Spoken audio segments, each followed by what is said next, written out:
Castaways, or The Children of Captain Grant, by Jules Verne. Book 1, Chapter 19. The Red Wolves. Night came, but the orb of night was invisible to the inhabitants of the earth, for she was just in her first quarter. The dim light of the stars was all that illumined the plain. The waters of the Guamini ran silently, like a sheet of oil over a surface of marble.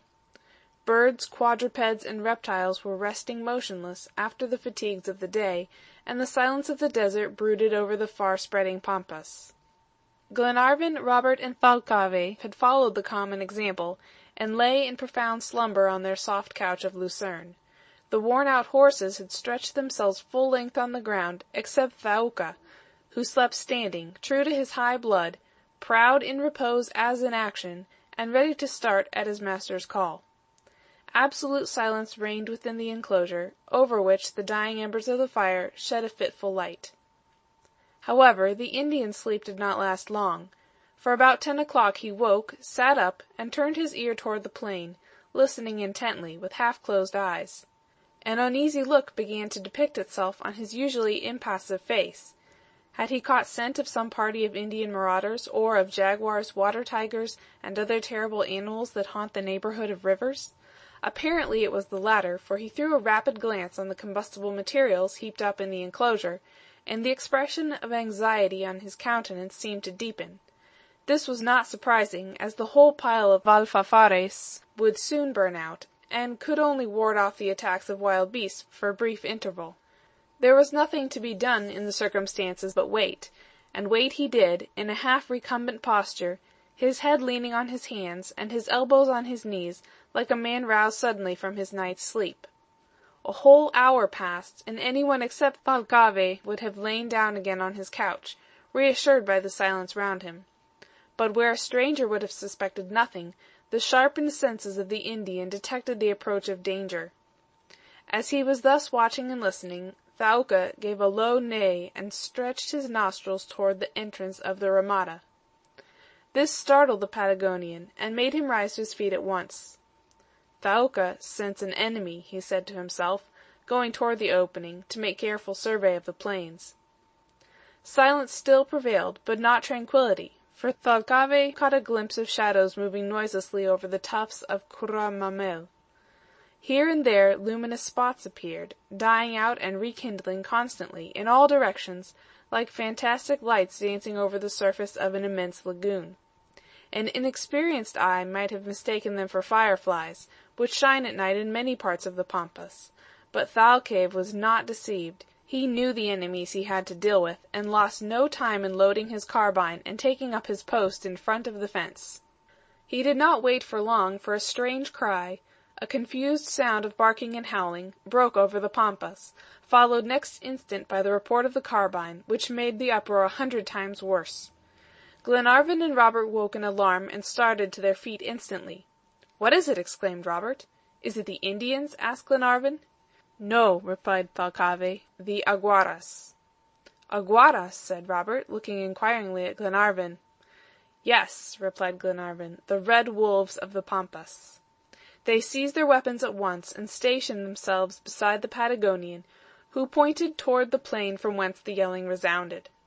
Robert drew back involuntarily. "You are not afraid of wolves, my boy?" said Glenarvan. "No, my lord," said the lad in a firm tone, "and moreover, beside you I am afraid of nothing." "So much the better. These Aguaras are not very formidable either, and if it were not for their number I should not give them a thought." "Never mind, we are all well armed. Let them come." "We'll certainly give them a warm reception," rejoined Glenarvan.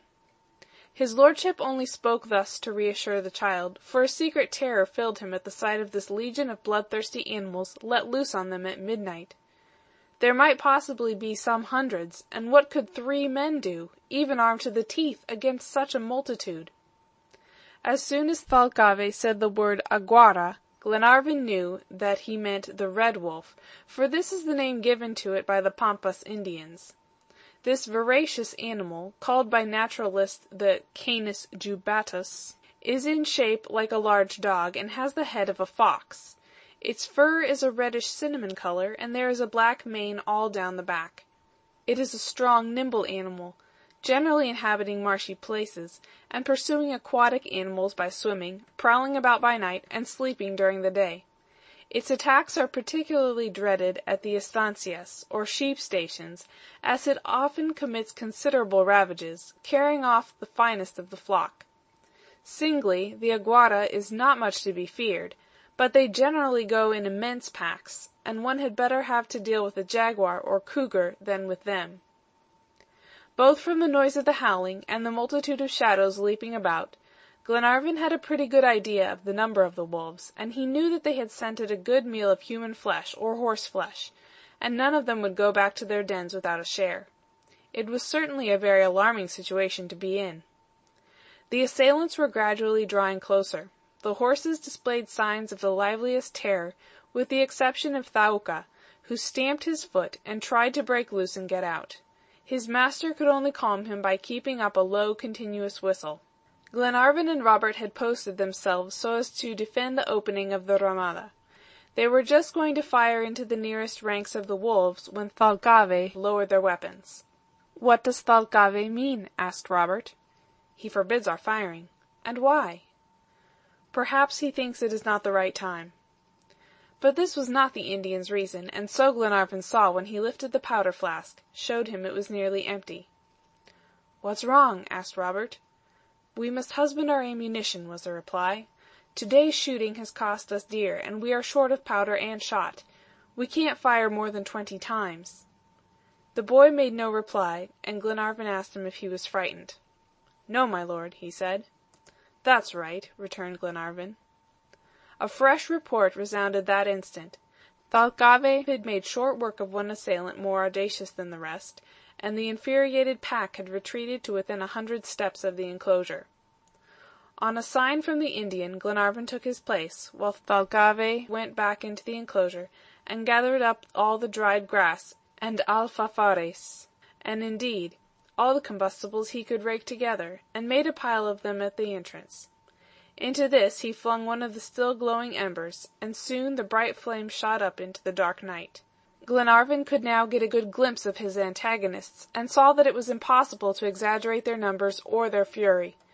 The barrier of fire just raised by Thalcave had redoubled their anger, though it had cut off their approach. Several of them, however, urged on by the hindmost ranks, pushed forward into the very flames, and burned their paws for their pains.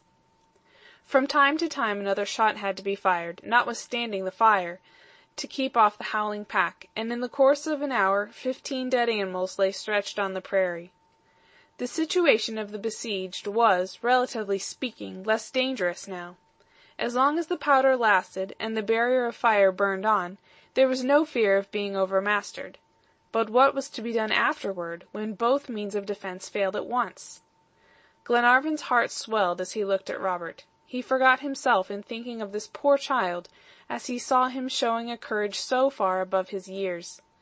Robert was pale, but he kept his gun ready, and stood with firm foot ready to meet the attacks of the infuriated wolves. However, after Glenarvan had calmly surveyed the actual state of affairs, he determined to bring things to a crisis. "In an hour's time," he said, "we shall neither have powder nor fire. It will never do to wait till then before we settle what to do."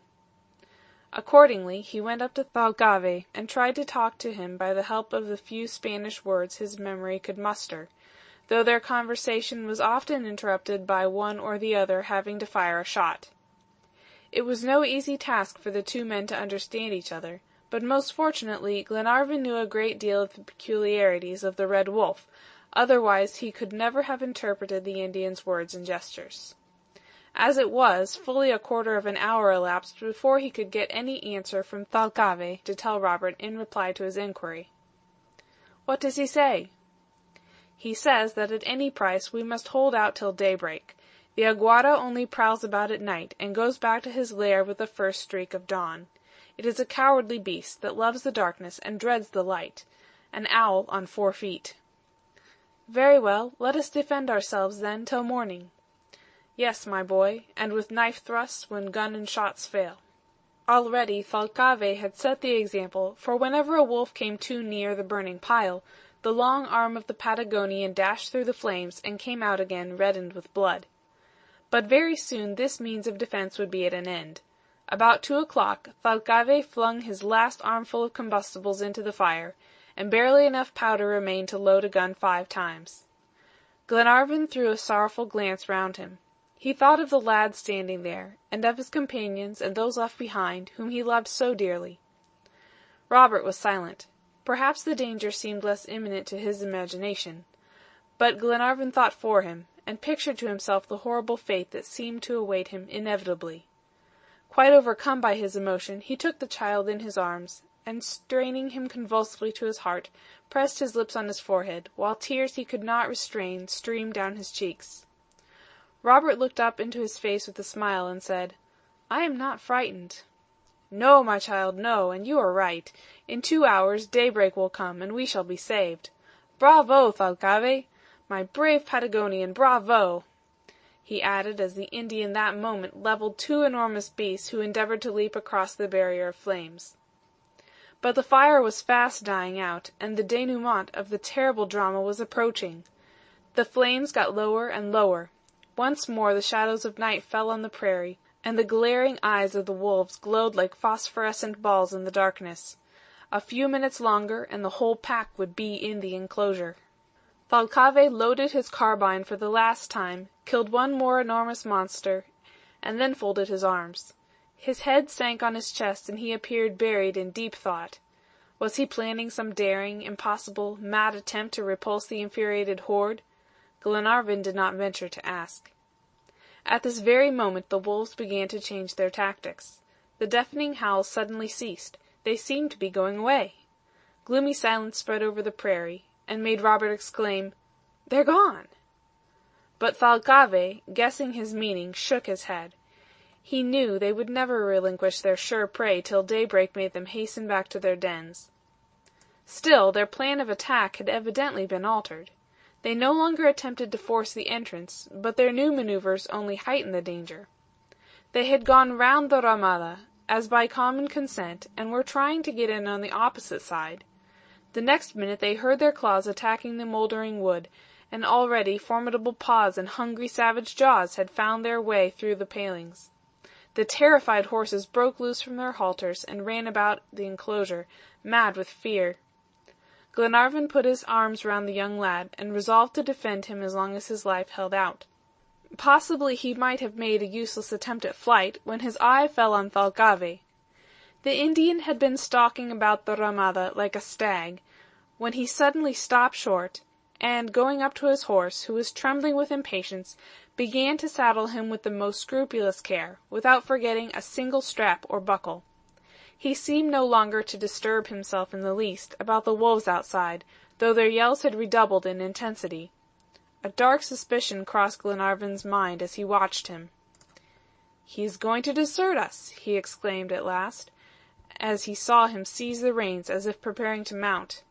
"He? Never!" replied Robert. Instead of deserting them, the truth was that the Indian was going to try and save his friends by sacrificing himself. Thaouka was ready, and stood champing his bit. He reared up, and his splendid eyes flashed fire. He understood his master. But just as the Patagonian caught hold of the horse's mane, Glenarvan seized his arm with a convulsive grip, and said, pointing to the open prairie, "You are going away?" "Yes," replied the Indian, understanding his gesture. Then he said a few words in Spanish, which meant, "Thaouka, good horse, quick, will draw all the wolves away after him." "Oh, Thalcave!" exclaimed Glenarvan. "Quick, quick!" replied the Indian, while Glenarvan said in a broken, agitated voice to Robert, "Robert, my child, do you hear him? He wants to sacrifice himself for us. He wants to rush away over the pampas, and turn off the wolves from us by attracting them to himself." "Friend Thalcave," returned Robert, throwing himself at the feet of the Patagonian, "Friend Thalcave, don't leave us." "No," said Glenarvan, "he shall not leave us." And turning toward the Indian, he said, pointing to the frightened horses, "Let us go together." "No," replied Thalcave, catching his meaning. "Bad beasts, frightened. Thaouka, good horse." "Be it so, then," returned Glenarvan. "Thalcave will not leave you, Robert. He teaches me what I must do. It is for me to go, and for him to stay by you." Then seizing Thaouka's bridle, he said, "I am going, Thalcave, not you." "No," replied the Patagonian quietly. "I am," exclaimed Glenarvan, snatching the bridle out of his hands. "I myself. Save this boy, Thalcave. I commit him to you." Glenarvan was so excited that he mixed up English words with his Spanish, but what mattered the language at such a terrible moment? A gesture was enough. The two men understood each other. However, Thalcave would not give in, and though every instant's delay but increased the danger, the discussion continued. Neither Glenarvan nor Thalcave appeared inclined to yield. The Indian had dragged his companion towards the entrance of the ramada, and showed him the prairie, making him understand that now was the time when it was clear from the wolves, but that not a moment was to be lost, for should this maneuver not succeed, it would only render the situation of those left behind more desperate. And he knew his horse well enough to be able to trust his wonderful lightness and swiftness to save them all.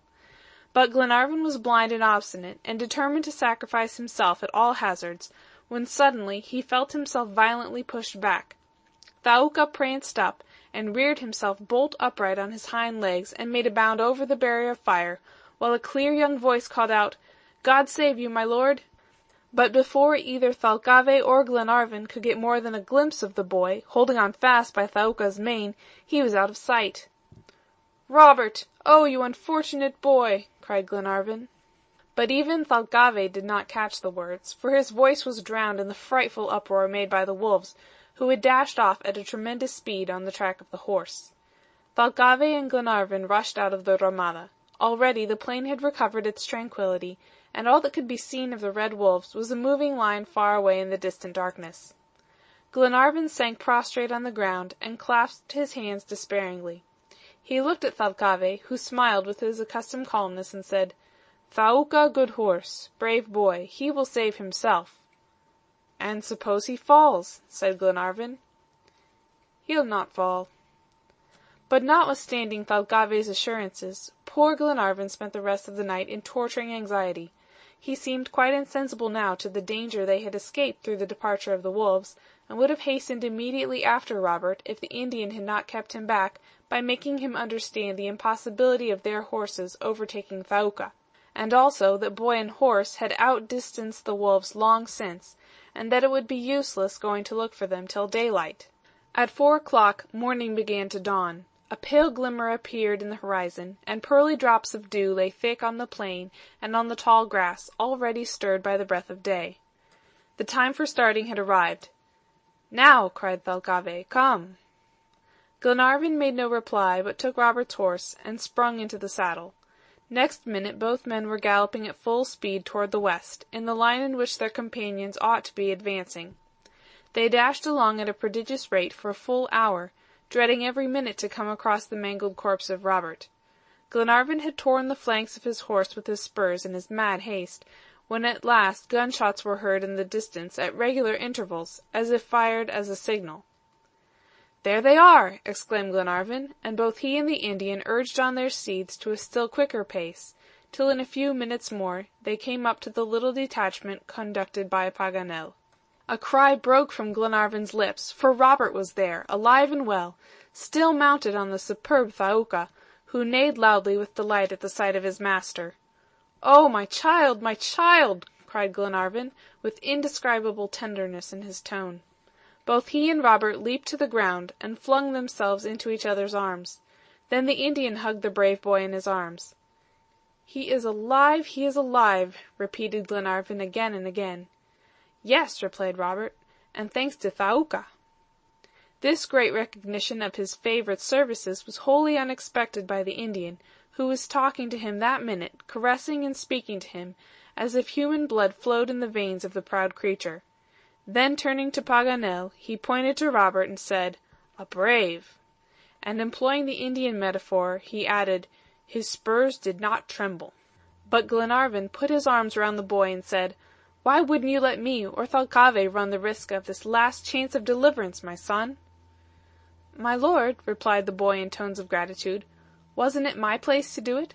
Thalcave has saved my life already, and you are going to save my father." End of chapter 19.